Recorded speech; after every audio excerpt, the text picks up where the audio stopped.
Assalamualaikum warahmatullahi wabarakatuh.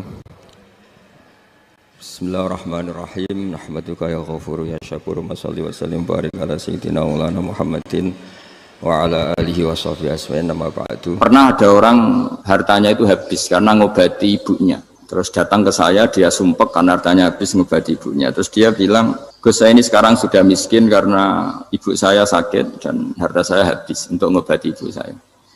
Terus tak guyoni sama saya, kon kepen pinter apa kepen goblok? Kepen pinter Gus. Ingin pinter apa ingin goblok? Katanya ingin pinter. Kalau ingin pinter bahasanya jangan gitu. Harta kamu itu masih di akhirat karena habis untuk ngobati ibu. Bayangkan kalau habis untuk maksiat itu habis betul. Terus dia mulai syukur.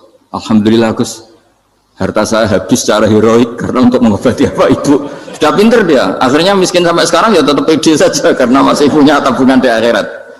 Dan itu saya terinspirasi oleh ilmu juga. Jadi dulu Sayyidah Aisyah itu pernah nyimpan sepotong daging kambing, disimpan untuk dimakan beliau, karena beliau mau iftar ya, mau buka atau apa. Singkat cerita, karena bawaan keluarga Nabi itu sakhok, ada orang minta dikasihkan. Suatu saat akhirnya kan habis, terus Nabi tanya, yang daging tadi di mana? Habis. Terus Nabi cara menjelaskan itu indah sekali. Harta kamu itu baju yang kamu pakai nanti ya rusak, yang kamu makan nanti ya ke WC. Wa tasaddaqta fa abqaita.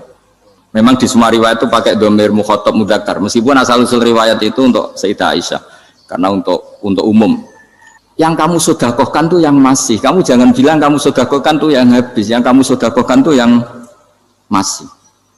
Misalnya saya punya uang 1 miliar misalnya, terus pernah tak sedekahkan ke fakir miskin atau ke kiai atau ke pondok 100 juta.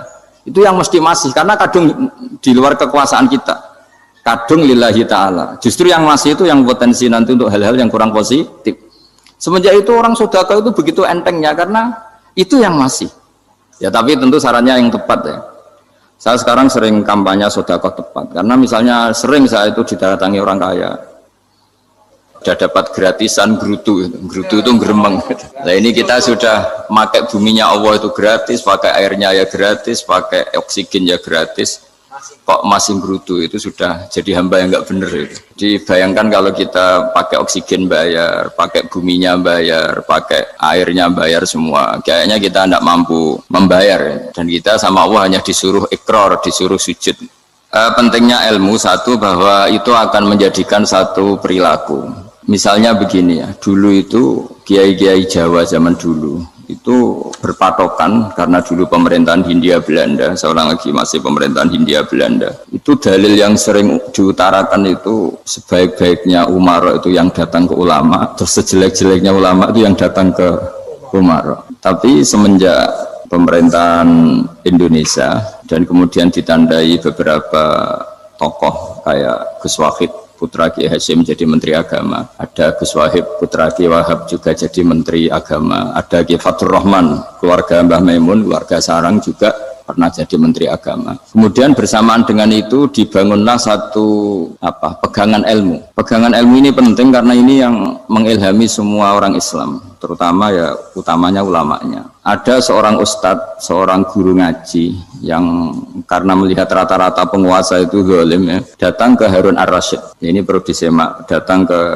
Khalifatullah atau Amirul Mukminin Harun Ar-Rasyid. Karena beliau seorang raja, tentu terduga lah, atau ya umumnya atau gimana lah istilahnya, itu ya rata-rata ya agak seenaknya, namanya raja, namanya penguasa. Ini dalam pikiran ustadz itu, tidak mesti dalam fakta. Kemudian si ustadz itu matur, ya Amirul Mukminin, inni nasihun lak famusyaddidun alaika fala tajidanna fi nafsika syai'an. Saya ini mau nasihati Anda, kemudian saya cara nasihati itu keras, tolong jangan dimasukkan hati. Dia bilang famusyaddidun alaika, saya nanti kalau nasihati itu keras sekali, tolong dimaklumi karena ini penting, karena Anda harus dinasihati secara keras.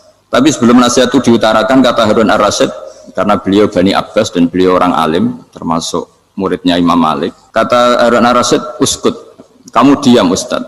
Inna Allaha ta'ala arsala man huwa khairun minka ila man huwa syarrun minni wa ma'adhalika yaqulu Allahu ta'ala faqura lahu qawlan layyinal la'allahu yatadzakkaru aw yakhsha. Jadi ini sekaligus etika dan norma ya bagi semua dai di Indonesia dan semua kita. Wahai Ustadz kamu diam. Allah Ta'ala itu ngutus orang yang lebih baik ketimbang kamu, yaitu Nabi Musa, ke orang yang lebih jelek ketimbang saya, yaitu ke Fir'aun. Itu saja harus pakai etika faqula lahu qawlan layyinan. Kamu harus ngomong yang halus. Jadi intinya ini Harun ar-Rasyid komplain. Kamu itu kalau jadi Ustadz ngaji kira-kira gitu. Jadi betapa baiknya orang dulu memahami Quran. Jadi Quran itu dibaca, kemudian kita mungkin baca terus jadi cerita. Mungkin ada yang baca jadi perilaku, ada yang baca kemudian itu mengilhami, membentuk. Nah kira-kira itulah yang membentuk kiai-kiai alim di NU, di beberapa pesantren maupun orang-orang alim di luar NU. Asal apa ya, ngajinya dan bacanya seperti kita. Pasti seperti itu. Karena cara berpikir tadi. Sudah, jadi akhirnya si Ustadz tadi keluar dan minta maaf, anta a'lamu minni, ternyata engkau lebih alim ketimbang saya. Jadi kalimat famusyaddidun alika, saya akan keras cara memberi nasihat, itu yang diket, yang dipotong, yang dibatalkan atau yang diralat oleh Khalifatul Harun ar-Rasyid. Yaitu dikatakan inna wuha ta'ala arsala man huwa khairun minka ila man huwa syarrun minni. Yaitu Allah mengutus orang yang lebih baik ketimbang kamu, yaitu Nabi Musa, ke orang yang lebih jelek ketimbang saya, yaitu Fir'aun. Itu pun harus faqula lahu qawlan layyinan. Cara berdakwah harus dengan kata-kata yang halus, yang lembut, yang indah. Dan dengan kata-kata itu diharapkan la'allahu yatadzakkaru aw yakhsha. Semoga yang didakwai menjadi ingat. Sehingga dengan kemampuan ilmiah seperti ini menjadi pegangan bersama bahwa kita sebagai dai atau sebagai tetangga atau sebagai sama-sama warga Indonesia, bawaan kita memang harus faqula lahu qawlan layyinan la'allahu yatadzakkaru aw yakhsha. Kemudian dalam disiplin ilmu yang lain, halus itu tidak kuat. Angin itu ya halus, tapi kalau di manage itu jadi kekuatan yang dahsyat. Begitu juga air dan sebagainya. Sehingga tidak perlu khawatir terus kalau dakwah halus itu tidak punya efek yang signifikan. Tidak juga. Allah Ta'ala itu pengelola angin. Angin itu kekuatannya dahsyat. Sehingga Nabi Sulaiman dikasih kekuatan angin dan bisa terbang kemana-mana. Kemudian sekarang jadi teknologi yang banyak memanfaatkan angin. Mulai rem, mulai apa saja. Sehingga dari cerita saya ini kemudian terus kiai-kiai itu membentuk dakwah termasuk di ekonomi dengan cara yang rileks. Nah cara rileks itu satu tentu dimulai dengan ilmu. Misalnya begini, saya beri contoh. Ketika ada orang melafadzkan kalimat la ilaha illallah, tiada Tuhan selain Allah. Kemudian kalimat ini mungkin kalau orang NU baca itu rutin ya, karena kiainya kelamaan ya yang ikut sambil tidur. Ya. Kalau tahlil itu disebut kiai tertentu itu mesti yang belakang, wah suwi itu kalau kiai itu lama itu. Nah kiainya juga karena jadi lakon ya kan lebih semangat karena pegang mic, biasanya gitu di NU itu kalau khotib mesti semangat karena yang pegang mic, yang dengerin mesti ngantuk karena monoton gitu. Karena yang mendengerin sudah tahu pasti nyuruh baik meninggalkan yang jelek, jadi ilmunya sudah disimpulkan dulu. Setiap yang tidur di masjid mesti tak tanya kenapa tidur, ilmunya tidak ada perkembangan, Gus, nyuruh yang baik meninggalkan yang jelek. Tapi kalau ilmunya agak ada perubahan kan dengar semua pasti nyuruh yang jelek meninggalkan yang baik, karena watak manusia itu agak-agak suka fitnah, itu suka geger. Tapi kalau monoton itu mesti enggak itu. Tapi yang menjadi pegangan kita, saya ulang lagi, itu ilmu dulu. Saya ulang lagi itu ilmu dulu. Saya berkali-kali menyontohkan, kalau ada orang kafir, orang yang tidak bersyahadat 70 tahun, kemudian dia bersyahadat sekali saja di akhir hayatnya. Itu kata Allah, qulil ladzina kafaru iyyantahu yughfar lahum ma qad salaf. Katakan ke mereka yang kafir, jika dia mau bersyahadat, itu masa lalunya diampuni semua. Sehingga kedahsyatan kalimat ini luar biasa. Orang yang kafir 70 tahun saja, barokahnya la ilaha illallah ini, dosanya bisa diampuni semua. Nah kemudian karena ilmu ini tidak begitu populer atau kurang dipopulerkan, atau kita sendiri kurang menghayati, sehingga la ilaha illallah itu lebih dianalisis cara lafadz ini, pelafatannya ada sanadnya enggak ya gitu. Terus cara melafatkan bareng-bareng seperti itu ada tumpengan ini bid'ah enggak ya. Jadi pertanyaannya sudah tidak tentang keramatnya atau sakralnya atau fadilahnya la ilaha illallah, tapi sudah macam-macam. Wiridan cara seperti ini ada hadisnya enggak, legal enggak, terus ada sanadnya enggak. Jadi saya mohon semohon-mohonnya untuk teman-teman yang di Al-Iman itu harus ngaji ya. Ngaji itu nanti kamu tahu cara mandang sebuah ibadah atau perilaku atau apa sajalah tahu. Karena al-ilmu yurisul ahwal, ilmu itu bisa mengilhami cara pandang. Dulu yaitu saya ulang lagi, ketika zaman Hindia Belanda, karena pemerintahnya Hindia Belanda itu ulama-ulama keras sekali, sejelek-jeleknya ulama itu yang datang ke Umaro. Tapi setelah era Mbah Hashim, era sampai Mbah Maimun, itu mereka peduli sama Umaro, semuanya sama-sama warga Indonesia yang ingin melihat Indonesia yang lebih baik. Sehingga banyak, ya kakak saya sendiri pernah wakil bupati, terus putra Mbah Maimun wakil gubernur, ini teman saya Kiai Hafid ya bupati. Semenjak itu terus, dan itu nggak lepas dari cara pandang.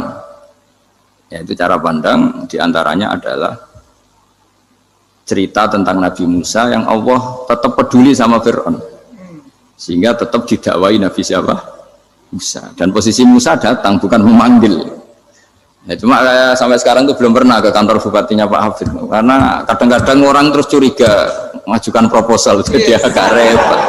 Ketemu bupati itu sialnya kiai kan mesti pikirannya orang bupati ini nyangoni, kiai ini disangoni itu. Itu terus kayak kita fakir miskin itu. Jadi makanya saya itu belum pernah datang. Tapi alhamdulillah karena beliau berambisi menjadi wa khairul umara mayatuna babal ulama. Jadi datang tapi sangat ambisius ingin mengalahkan ulama, karena dia kalau datang statusnya lebih tinggi. Ya tidak apa-apa, ini tawaduk tapi niatnya agak begitu tawaduk. Jadi saya sering ke Jakarta, tapi ya tadi jarang ya. Biasanya ngajarkan waktu hanya pas saja, tidak kurang tidak lebih. Biasanya ngajar di pondoknya Pak Kures itu di Baitul Quran ya. Hanya ngajar santri-santri itu. Nah, jadi pemahaman Quran dulu itu kata Imam Ghazali itu membaca Quran itu membaca, bukan bercerita. Kalau kamu membaca seperti ini, kunta qori'an, kamu pembaca. Pembaca itu yang mengambil pelajaran. Tapi kalau kamu hanya cerita, itu namanya kunta hakian. Sebenarnya Anda tidak membaca Quran, tukang cerita. Misalnya tadi, cerita Nabi Musa datang ke Fir'aun. Itu kalau kamu hanya cerita, wah dulu itu ada orang namanya Fir'aun, didakwai Nabi yang namanya Musa. Ya ini namanya tukang cerita. Kalau kamu pembaca tidak gitu. Betapa baiknya Allah, orang sengawur Fir'aun saja inginnya Allah masih ingin diselamatkan dengan mengutus Nabi Musa kekasihnya. Itu namanya kunta qori'an, kamu pembaca betul, bukan kunta hakian, kamu tukang cerita. Begitu juga seterusnya tentang Quran, ayat-ayat seterusnya.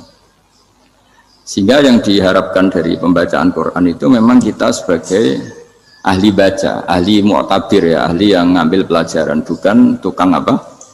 Cerita. Sehingga dulu ketika Sayyidina Umar radhiyallahu anhu ketika membuka Baitul Maqdis atau Baitul Muqaddas dan diajak syukuran, pesta-pesta makan itu. Beliau nggak mau. Ketika ditanya kenapa engkau nggak mau? Alasannya itu langsung beliau baca Quran. Jadi saya punya sekian contoh. Saya ulang lagi, saya punya sekian contoh. Orang-orang dulu dengan Quran itu menyatu, bukan sekedar dihafal tapi menyatu. Sehingga bawaannya itu sudah Qurani, sudah Qurani. Saya beri contoh pertama Rasulullah SAW, nanti Umar kedua. Rasulullah itu pernah nggak makan sampai 3 hari. Terus ditanya oleh sahabat, lalu kekuatan engkau bisa hidup apa? Terus menghentikan al-aswadani, maksudnya itu tamar dan air, hanya makan kurma dan air. Tapi beliau tidak ketemu roti atau tidak ketemu nasi lah kalau orang Indonesia. Ketika hari ketiga dikasih makan oleh sahabat, dipotongkan kambing, kemudian baru makan 3 lukmah, kira-kira ya 3 asupan nasi, berhenti. Padahal sahabat yang lapar sama dengan Rasulullah itu membayangkan Nabi itu sampai kenyang, sampai apa. Tapi ketika ditanya, seperti ini pun nanti ada hisabnya. Walatus alunna yauma idzin anin naim. Jadi acara makan-makan gini itu nanti ada hisabnya. Nabi nangis. Akhirnya sahabat nggak jadi nerusin makan. Jadi ketakutan orang dulu sama ketika Sayyidina Umar dijak pesta ketika memenangkan Baitul Maqdis itu. Inna wa ta'ala ayyara qauman. Allah itu mengkritik sebuah komunitas kaum karena apa? Adhabtum thayyibatikum fi hayatikumud dunya wastamta'tum biha. Kamu adalah orang-orang yang jatah nikmat kamu sudah kamu habiskan di dunia. Adhabtum itu kalian habiskan jatah kenikmatan kamu di dunia. Wastamta'tum biha, kamu di dunia sudah berpuas-puas. Maka jatah Anda sekarang di akhirat habis. Sehingga Sayyidina Umar enggak mau pesta-pesta karena takut jatah nikmatnya habis. Kata beliau terus astabqi thayyibati, akan saya sisakan sisi-sisi kebaikan saya supaya tidak habis. Torong Jawa itu aja dientek-entekno biar jatahnya masih. Sehingga di dunia kiai itu ya meskipun saya akrab bupati, akrab mungkin wakil gubernur, saya itu ya jarang ketemu. Karena kalau orang Jawa bawaannya ketemu ya makan-makan, guyon-guyon. Nak keterusan ras mlebu swarga. Makanya saya pastikan Pak Yusuf Mansur ke sini tidak akan saya jamin, biar aja, biar jatahnya masih. Jadi ini bukan karena saya biar jatahnya masih. Ya, jadi itu ilmunya kiai. Nah, efek dari ilmu ini dahsyat. Kalau Anda berpikir tentang nasib Anda di akhirat, nanti bawaannya juga tidak akan mudah menyalahkan orang lain, tidak akan menghakimi orang lain karena sibuk dengan dirinya sendiri, tapi tidak dengan makna egois, tapi makna orang baik itu siapa? Orang yang sibuk dengan aib pada dirinya, dengan kekurangan pada dirinya, saking sibuknya mikir aibnya sendiri, tidak sempat mengoreksi aibnya orang lain. Itu awal ilmu. Ilmu itu tidak dimulai dari larangan. Kalau larangan karuan, tidak termasuk ahli surga orang yang suka mengadu domba, tidak termasuk orang baik yang cari kesalahan orang lain. Itu namanya pelarangan. Tapi ilmu itu di atas nahi, di atas pelarangan itu. Kamu punya kesadaran bahwa kamu itu yang penting selamat dulu, jangan memikirkan orang lain. Dengan makna bukan egois, tapi dengan makna supaya tidak menyalahkan apa? Orang lain. Nah, saya termasuk ya boleh dikatakan kiai lah, yang paling fanatik bahwa semuanya itu harus dimulai dari ilmu. Ya saya ulang lagi, dimulai dari ilmu. Nah, dari sini kemudian saya berharap apa Indonesia menjadi damai, menjadi baik. Itu bukan karena kita baik-baik banget ya, tidak mungkin kita ada nabi, tapi karena sudah sibuk dengan memikirkan kesalahan diri sendiri. Sehingga misalnya kita baca Quran, Rabbana zalamna anfusana, lalu kita langsung ingat betapa hubungan kita dengan Allah itu harus ikrar dulu, merasa zalim dulu, merasa salah dulu. Nah, kalau semua orang merasa salah di depan Allah itu mesti bawaannya nggak mudah menyalahkan orang lain, karena kita bilang Rabbana zalamna anfusana. Nah, itulah ilmu-ilmu yang mungkin banyak pembaca Quran tapi hanya baca, atau kalau baca ini tok disebut al-haqi, ahli cerita. Yang dibutuhkan tuh al-qari, pembaca kemudian mu'tabir, kemudian mau beriktibar. Seperti yang dilakukan tadi Harun Ar-Rasyid tadi. Inna wa ta'ala arsala man huwa khairun minka ila man huwa syarrun minni. Wa ma'adzalika yaqulu wa ta'ala faqula lahu qaulal layyin. Ini kamu tidak usah memaksakan musyaddid keras sama saya, karena Allah Ta'ala telah mengutus orang lebih baik ketimbang kamu, yaitu Nabi Musa, ke orang yang lebih jelek ketimbang saya, yaitu Fir'aun. Itu saja harus beretika. Faqula lahu qawlan layyinan la'allahu yatadzakkaru aw yakhsha. Dan alhamdulillah bawaan kita sebagai orang timur atau orang Jawa itu kalau mau ngandani orang itu halus sekali. Di antara bentuk kehalusan kata-kata diceritakan di ayat lain ketika Nabi Musa ketemu Fir'aun. Dawuhnya begini, fakul apa itu yang di juz 30, yang juz 30 ini yang bagian dari, kan tadi hanya fakul lahu qaulal layyinan. Lahu qaulal layyinan itu bentuknya apa? Ya, bentuknya apa? Itu Nabi Musa disuruh ngendikan sama Fir'aun. Apakah kamu mau saya nasihati? Fakul halaka ila antazakka. Halaka itu pilihan, hal itu istifham, laka itu otoritatif. Jadi betapa santonya kalimat itu, fakul halaka ila antazakka. Jadi kalau dimaknani model Pak Hafid, model saya ngaji di sarang itu, halaka onoto iku kedue siro, berhak bagi kamu, berhak bagi anda, apakah anda berhak loh mendapat nasihat supaya anda jadi orang yang lebih baik. Halaka ila antazakka. Jadi tidak kalimat perintah, tapi kalimat pilihan. apa engkau mau saya beri nasihat? Wahdiyaka ila rabbika fatakhsha. Dan saya beritahu kamu tentang Tuhan dan kemudian kamu menjadi orang yang baik, fatakhsha, orang yang punya khasyah, punya. Jadi kayak apa kalimatnya itu? Napa jenengan kerso? Itu kalau orang Jogja, orang-orang daerah-daerah yang berada nyugui tamu itu kan ayo makan-makan, itu kan kayak tamunya itu kelaparan. Masa Pak Yusuf Mansur kelaparan? Tidak mungkin kan. Masa Ustaz terkenal kelaparan kan tidak mungkin itu. Monggo napa jenengan ngersakno. Karena bisa saja tamunya itu tidak kerso, mungkin karena darah tinggi, mungkin karena takut dianggap fakir miskin, macam-macam kan orang enggak. Itu kalimatnya itu halaka ila anta zakka. Kayak apa indahnya dakwah. Halaka ila anta zakka. Itu ada kata laka itu ya terserah jenengan mau enggak. Wa ahdiyaka ila rabbika fatakhsha. Nah, itu yang disebut membaca. Kunta qori'an la hakian. Anda benar-benar membaca Quran, bukan sekadar penceri.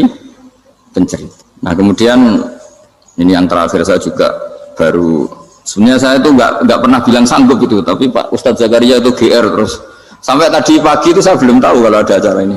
Ya karena saya kiai, jadi kalau kiai itu kan ingatnya sama Allah aja, kalau sama manusia tuh rontok-rontok lali gitu. Itu bukan memaksa, ya memang lupa. Sejauh mana sih pentingnya manusia kan tidak penting cara ilmu tasawuf itu. Tapi karena ini titipan Rasulullah SAW terus menjadi penting kan. Dititipi umat kayak jenengan itu ya sudah ngaji ngatur kiai ribet itu. Kiai ini biasa ngaji kan, kiainya yang ngatur, santri ini enggak. Pak Yai ngaji tanggal ini jam ini. Itu kan mengabaikan semua aktivitas kiai. Padahal jam ini mungkin saya punya jam, mungkin jalan-jalan atau ngaji atau mutolaah atau munajat. Gara-gara Pak Zakaria ini kan terus Mas Tamam ini yang provokasi. Harus ngaji di jam ini, tema ini. Saya itu kalau ngaji ditentukan tema itu, ini memang saya agak keras di bab ini. Itu kayak ibarat gini loh. Saya ini dokter, kemudian ada orang yang sakitnya itu jantung, terus bilang ke saya, Pak dokter sembuhkan kukul saya. Wong penyakit ekstrimnya itu jantung, kok bila disembuhkan apa? Kukul. Kan nggak penting, sembuh tidak sembuh, kukul itu kan nggak penting. Jerawat itu. Kiai itu tahu kesalahan paling fatal manusia itu akidah. Kadang-kadang mintanya ilmu yang tidak akidah, yang nggak penting. Jadi kadang-kadang kiai itu ya digurui betul kalau di Indonesia. Misalnya ini tidak nyindir loh, memang marah betul ya, kalau di bab-bab seperti ini. Tapi ini biar jadi ilmu masif, ilmu yang general. Saya ulang lagi ya, Anda jadi dokter, tahu pasien Anda ini penyakit jantung kronis atau sudah fatal lah sudah. Terus orang itu bilang, Pak Yai, itu Pak dokter, tolong obati kulit saya supaya tidak jerawatan. Kamu bilang ini orang aneh enggak? Aneh kan? Nah, kiai juga gitu. Saya sering itu ada orang mau haji gitu, Gus doain saya jadi haji mabrur. Pernah belajar haji Pak? Dereng Mas. Mungkin enggak orang belum belajar nyupir terus kemudian minta didoain, Gus saya mau nyupir doain selamat. Nyupir aja enggak bisa kok minta doa selamat. Harusnya urutannya kan belajar dulu baru minta doa. Tapi kali ini aliman bener ngajaknya akidah dulu, ahli sunnah. Nah itu bener karena akidah itu hal yang prinsip memang harus. Kalau kebetulan enggak bener taruh visi betul. Untungnya kalau temanya bener. Jadi saya mohon ke seluruh orang-orang yang mau ngaji ke kiai itu tema itu biar yang milih kiai supaya tahu prioritas yang harus benahin. Jangan tema yang kita yang milih, jangan-jangan tema yang kita pilih itu tidak mendesak atau tidak penting. Ini bukan apa-apa, ini saking ingin baik saya ya, keinginan baik saya supaya dulu zaman sahabat ya gitu. Kalau ada pertanyaan salah sama Nabi dibenerin, cuma Nabi terlalu bijak, cara benerin tuh enak. Kalau saya karena tidak Nabi saja ya agak kasar kan, kalau tidak Nabi tidak wajib bener terus, yang wajib bener terus itu Nabi. Saya beri contoh, Nabi itu ngendikan tentang kiamat, kiamat itu dahsyat, mengerikan gini-gini. Kalau pikirannya orang kampung itu begini, Nabi ini aneh, cerita kiamat dahsyat tapi nggak ada tanggalnya, ada tahunnya, harusnya ada dong biar kita bisa persiapan.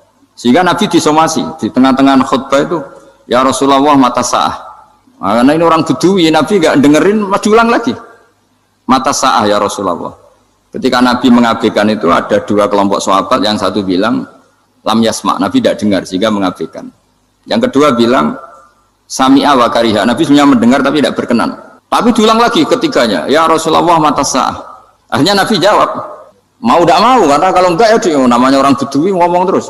Nabi balik tanya, ya karena cara berpikir dia kalau kiamat itu jelas kapannya kan bisa persiapan gitu. Paling enggak pas mau kiamat terus pas ngaji Quran apa kan bisa persiapan itu.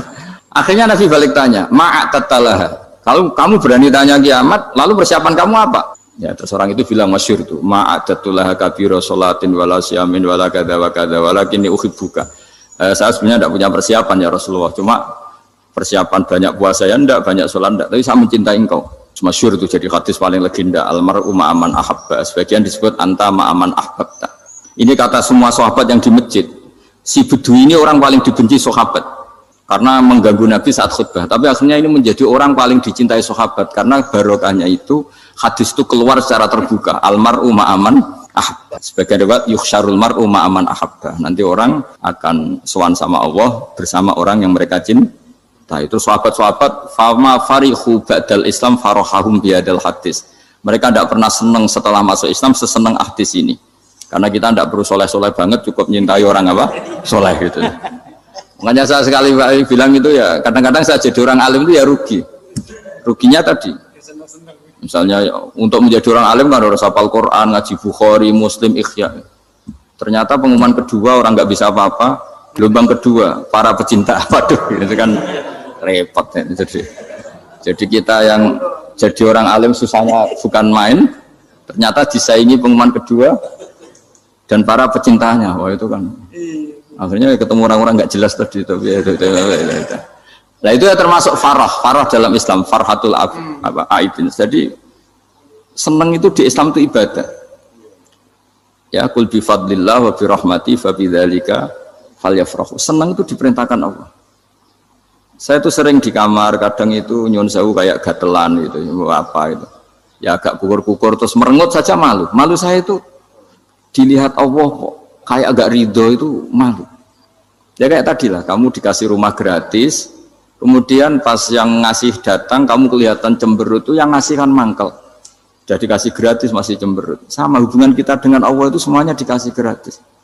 Makanya tabassum, senyum itu ibadah. Kita yang nekuni ilmu hadis. Betapa hebatnya Nabi ngendikan, kalau kamu tidak bisa ibadah yang berat-berat, cukup ibadah senyum. Kadang ngendikan tol koti wajin, kamu cukup berwajah yang indah, yang menyenangkan. Tabassum, senyum. Kalau kamu tidak bisa membalas jasanya orang yang ngasih, minimal kamu senyum, minimal kamu kelihatan seneng. Gitu. Makanya seneng itu sudah ibadah. Dan sekarang orang untuk seneng aja susah. Karena bawaannya nuntut orang lain supaya kayak keinginan dia, bawaannya nuntut, ya ribet, kalau gitu ya ribet. Makanya saya bilang al ilmu yurisul ahwal, ilmu itu diperkuat, nanti yurisul ahwal, ilmu itu akan membentuk Anda. Dulu beberapa raja itu ya mau luhur karena jadi raja, punya apa saja, tapi punya penasihat ulama, itu nasihat itu sederhana. Ada seorang raja tanya ke kiai, gimana dengan semua kerajaan saya? Wah, padahal dia punya apa saja. Jenengan miskin sekali, itu kerajaan seluas ini. Kok bisa aja? Terus ditanya sama si ulama tadi. Andaikan Anda di padang pasir, kemudian kalau tidak minum segelas air itu mati. Apakah Anda akan membeli segelas air ini dengan semua kerajaan Anda? Oh iya, pasti apapun saya lakukan untuk mendapat satu gelas air. Terus la tafrah bimulkin la yusawi syarbatamain. Kamu jangan bangga dengan kerajaan yang nilainya itu enggak sebanding dengan segelas apa? Air. Akhirnya raja itu mikir, saya tidak jadi raja bisa hidup. Tapi kalau enggak minum air mati. Berarti penting satu gelas air. Akhirnya lama-kelamaan ini anggap kerajaan itu biasa, ternyata enggak sepenting segelas air. Ya seperti kita lah, misalnya orang enggak punya alpat itu enggak malu. Tapi kalau nggak punya celana itu malu. Kamu mau punya alpat tapi nggak punya celana? Kan nggak mau. Yaitu ilmu. Ilmu itu yurisul akhwal. Ilmu akan melahirkan satu perilaku. Jadi kalau ilmu Anda mantap, pasti syukurnya juga mantap. Gitu. Ya makanya saya termasuk kiai yang selalu mendorong pentingnya ilmu. Bahkan kata Sufyan Ats-Tsauri ngendikan saking pentingnya ilmu ada kata fa'lam annahu la ilaha illallah. Dimulai kata fa'lam. Dan saking pentingnya ilmu itu setiap nabi itu status permanennya itu hanya satu, mengajar. Rabbana wab'ats fihim rasulam minhum yatlu 'alaihim ayatik, membacakan ayat-ayat Allah sampai wa yu'allimuhumul kitab, mengajarkan kitab wal hikmah. Bahkan Allah sendiri wasofa dzatahul 'aliyah bi annahu al-muallim. Yaitu Allah ngendikan Ar-Rahmanu 'allamal Qur'an. Jadi betapa hebatnya pengajar. Allah sendiri mensifati dirinya itu Ar-Rahmanu 'allamal Qur'an. Allah itu Maha Rahman yang mengajarkan Quran. Di surat Iqra juga disebutkan Iqra wa rabbukal akram alladzi 'allama bil qalam. Jadi Allah mensifati dirinya sebagai pengajar. Kayak apa pentingnya mengajar? Karena al ilmu yurisul ahwal. Ilmu ini melahirkan satu sikap. Pernah ada orang hartanya itu habis karena ngobati ibunya. Terus datang ke saya, dia sumpek karena hartanya habis ngobati ibunya. Terus dia bilang, Gus, saya ini sekarang sudah miskin karena ibu saya sakit dan harta saya habis untuk ngobati ibu saya. Terus tak guyoni sama saya, kon kepen pinter apa kepen goblok? Kepen pinter Gus. Ingin pinter apa ingin goblok? Katanya ingin pinter. Kalau ingin pinter bahasanya jangan gitu. Harta kamu itu masih di akhirat karena habis untuk ngobati ibu. Bayangkan kalau habis untuk maksiat itu habis betul. Terus dia mulai syukur. Alhamdulillah Gus, harta saya habis secara heroik karena untuk mengobati apa ibu. Sudah pinter dia, akhirnya miskin sampai sekarang ya tetap pede saja karena masih punya tabungan di akhirat. Dan itu saya terinspirasi oleh ilmu juga. Jadi dulu Sayyidah Aisyah itu pernah nyimpan sepotong daging kambing, disimpan untuk dimakan beliau. Karena beliau mau iftar ya, mau buka atau apa. Singkat cerita, karena bawaan keluarga Nabi itu sakhok, ada orang minta dikasihkan. Suatu saat akhirnya kan habis, terus Nabi tanya, yang daging tadi di mana? Habis. Terus Nabi cara menjelaskan tuh indah sekali. Harta kamu itu baju yang kamu pakai nanti ya rusak, yang kamu makan nanti ya ke WC. Wa tasaddaqta fa abqaita. Memang di semua riwayat itu pakai dhamir mukhatab mudzakkar, meskipun asal usul riwayat itu untuk Sayyidah Aisyah karena untuk umum. Yang kamu sedekahkan tuh yang masih. Kamu jangan bilang kamu sedekahkan tuh yang habis. Yang kamu sedekahkan tuh yang masih. Misalnya saya punya uang 1 miliar misalnya. Terus pernah tak sedekahkan ke fakir miskin atau ke kiai atau ke pondok 100 juta. Itu yang mesti masih. Karena kadung di luar kekuasaan kita. Kadung lillahi ta'ala. Justru yang masih itu yang potensi nanti untuk hal-hal yang kurang positif. Semenjak itu orang sedekah itu begitu entengnya karena itu yang masih. Ya tapi tentu sarannya yang tepat ya. Saya sekarang sering kampanye sedekah tepat karena misalnya sering saya itu didatangi orang kaya. Gus, saya ini punya uang banyak, ingin punya masjid biar dipakai orang Jumatan. Terus saya bilang, kamu ingin jadi orang baik betul apa baik versi Anda? Baik betul Gus. Tak ajarin mau, gak tersinggung, mau Gus. Kalau Anda bikin masjid di kampung Anda, masjid terbaik di dunia sekalipun, yang bingung saya ahli fikih. Kok bisa? Kan terjadi 2 Jumatan, nanti sahnya yang mana? Kamu enak aja bikin masjid kan? Kamu bikin masalah baru bagi kiai fikih di daerah kamu. Belum nanti orang terus migrasi ke masjid Anda karena lebih baik, koriknya lebih baik. Kamu membunuh masjid yang lebih tua, itu nggak sopan sekali, masjid itu sudah lebih tua kamu. Akhirnya mikir, nggak usah Gus kalau gitu, sedekah apa saja, yang penting perintah dengan gimana. Ya sudah. Jadi sedekah itu juga harus dibina supaya kalau orang kan bisa saja kan uang 100 juta itu untuk fakir miskin manfaat, ternyata untuk masjid yang sifatnya aksesoris, untuk lampu yang kristal yang mahal-mahal bukan yang pokok. Itu pentingnya ngaji ya. Jadi lagi-lagi al ilmu yurisul ahwal. Ilmu itu melahirkan satu sikap. Jadi ketika ada masjid baru, kalau orang nggak bisa ngaji fikih, wow ada masjid baru, masjid banyak. Tapi kalau yang ngaji fikih ngerti ini malah ada masalah baru karena ada ta'dudul Jum'atan, gimana hukumnya 2 Jumatan dalam kondisi yang tidak mendesak. Makanya sekarang saya baru kampanye itu. Dulu itu kalau ada masjid banyak itu kan faktornya beda ormas, beda pemahaman atau agak jauh. Masih hukum sosial atau bawaan kondisi. Misalnya di dekat UGM itu ada masjid kampung pertama. Bawaan masjid karena ada kantor besar atau bawaan ada pabrik besar atau ada sekolahan besar. Tapi sekarang itu ada pertanyaan baru, ada masjid baru karena ada orang kaya ingin bikin masjid, itu gimana itu hukum? Nah, tapi kalau orang tidak nekuni fikih itu ya langsung wah bagus untuk bangun masjid. Bagus piye gene sing kangelan memfikihkan tadi. Nah itu ilmu. Jadi kalau yang tidak nekuni fikih itu ya tidak tersiksa, tapi yang nekuni fikih itu pasti tersiksa karena seperti itu tadi. Ya jadi saya mohon di antara cara kita dakwah secara damai itu dimulai dari Robbana Zolamna Anfusana, itu dipakai Nabi, di redaksinya digenti diganti dengan makna supaya kita per individu matur Allah apa ini zulam tu nafsi zulman kabiron katsiran. Nah bawaannya orang mengaku zalim, mengaku salah itu kan sudah tidak sempat mikir salahnya orang apa lain. Dan dari sini kemudian dia jadi orang yang tawadhu, yang ubudiyah, yang macam-macam. Sehingga Nabi ini bukan dianggap ya, pasti penjelas terbaik. Terus Allah meredaksikan wa ma tuqaddimu li anfusikum min khairin tajiduhu indallah. Apa saja kebaikan yang kamu sudah berikan untuk Allah sampai akhirat itu ya pasti kamu temukan di akhirat. Terus yang terakhir saya beri contoh orang peminta-minta, sa'il. Itu Sayyid Ali Zainal Abidin kalau ada orang minta-minta terus dikasih, misalnya dikasih ya 100.000 atau 50.000 atau 10.000 sesuai kemampuan yang memberi, itu marhaban biman hamala zadi ilal akhirah. Saya terima kasih ya, gara-gara kamu minta uang saya jelas sudah sampai akhirat. Coba kalau di rumah bisa saja untuk hal yang tidak positif. Jadi bawaannya itu cara pandang itu rubah.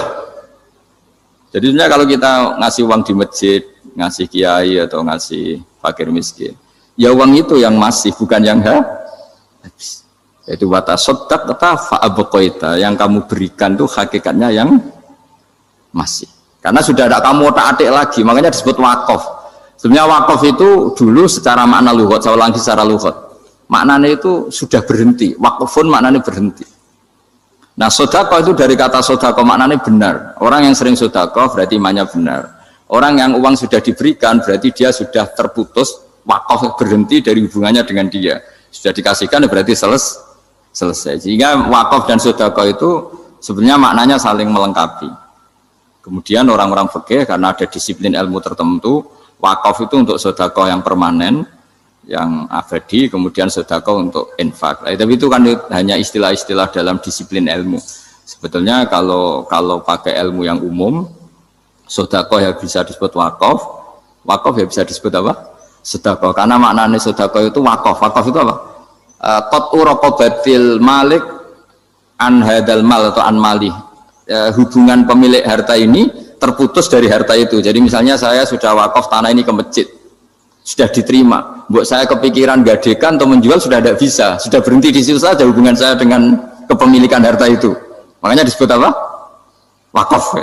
Dan kalau saya wakaf berarti menunjukkan kebenaran iman saya karena sudah menafkahkan sebagian harta untuk Allah Ta'ala. Disebut sodik, sodak. Makanya bahasa Arab itu gampang ya, kalau sodal qaf, sodako. Orang kalau bayar mahar disebut sodak karena menunjukkan cintanya. Teman yang setia disebut sodik karena ya benar dalam berteman. Abu Bakar disebut as-siddiq karena sangat membenarkan kanjeng Nabi dan seterusnya dan seterusnya. Jadi begini ya, kalau dalam fikih Islam, misalnya ini ada di beberapa literatur fikih, di semua fikih, baik mazhab Syafi'i, Hanafi, Hambali, di semua kitab fikih.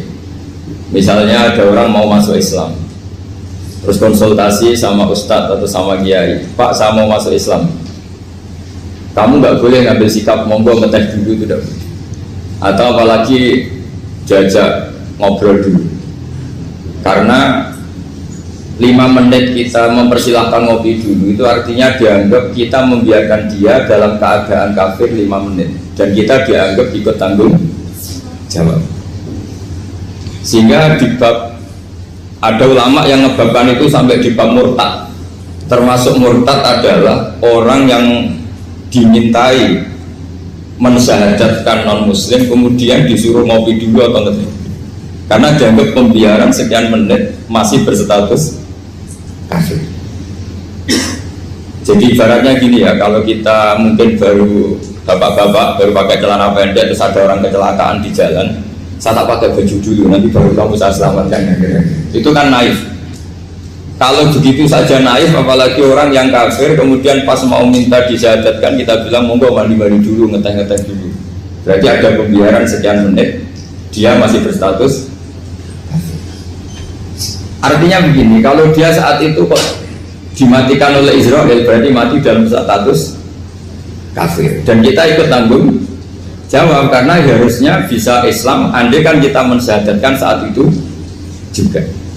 Jadi itu bab-bab yang dianggap ekstrim dalam kutubil fikih, bab-bab fikih. Makanya dalam kitab fikih Saya berkali-kali ada non muslim mau bersyahadat ke saya, itu saya bilang ke santri-santri saya, saat itu juga harus kamu ajarin meskipun pakai bahasa Indonesia. Yang penting status kafirnya apa? Iya. Baru setelah itu ada hukum sosial ya, mungkin kita nawarin teh atau kopi atau apa.